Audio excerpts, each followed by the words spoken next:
Exit poll से स्पष्ट हो चुका है कि भारतीय जनता पार्टी ने एक लंबी छलांग लगाई है शुरुआती दौर में, और ये रुझान की ओर इंगित करता है।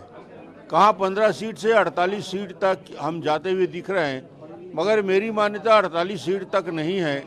मेरी स्पष्ट मान्यता है कि जो रुझान भारतीय जनता पार्टी के पक्ष में बढ़ता हुआ दिख रहा है, ये जाके 52 और 56-55 सीट में जाके रुकेगा और भारतीय जनता पार्टी स्पष्ट बहुमत के साथ सरकार बनाएगी। सर, कुछ बातें आ रही है ऑपरेशन लोटस में। अब ऑपरेशन लोटस की बात वही लोग कर रहे हैं जिनके मन में डर और भय है।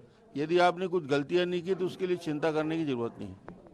3 दिसंबर को जब मतगणना होगी, छत्तीसगढ़ में कमल खिलेगा, भारतीय जनता पार्टी की सरकार बनेगी। जिस प्रकार से भारतीय जनता पार्टी ने मोदी की गारंटी छत्तीसगढ़ की जनता के सामने प्रस्तुत किया है, लगातार हमारे केंद्रीय नेताओं के प्रवास हुए हैं, सभाएं हुई है, और कांग्रेस सरकार की जो विफलता है,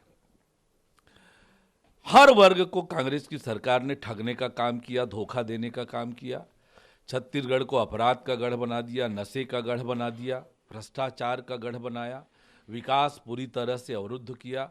राज्य की कांग्रेस की सरकार ने ऐसा एक भी काम नहीं किया जिसे वो अपनी उपलब्धि बता सकें, और इसलिए 3 दिसंबर को छत्तीसगढ़ में पूर्ण बहुमत के साथ भारतीय जनता पार्टी की सरकार बनने वाली है। तो क्या फिर देखिए, मैं आपसे बहुत स्पष्ट रूप से कहता हूं कि कल तक आप ही लोग कहा करते थे कि मुकाबले में भी नहीं है भारतीय जनता पार्टी।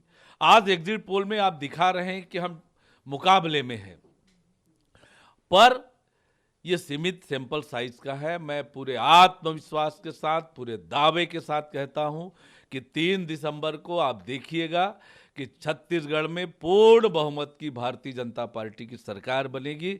छत्तीसगढ़ खुशहाली और तरक्की की ओर आगे बढ़ेगा।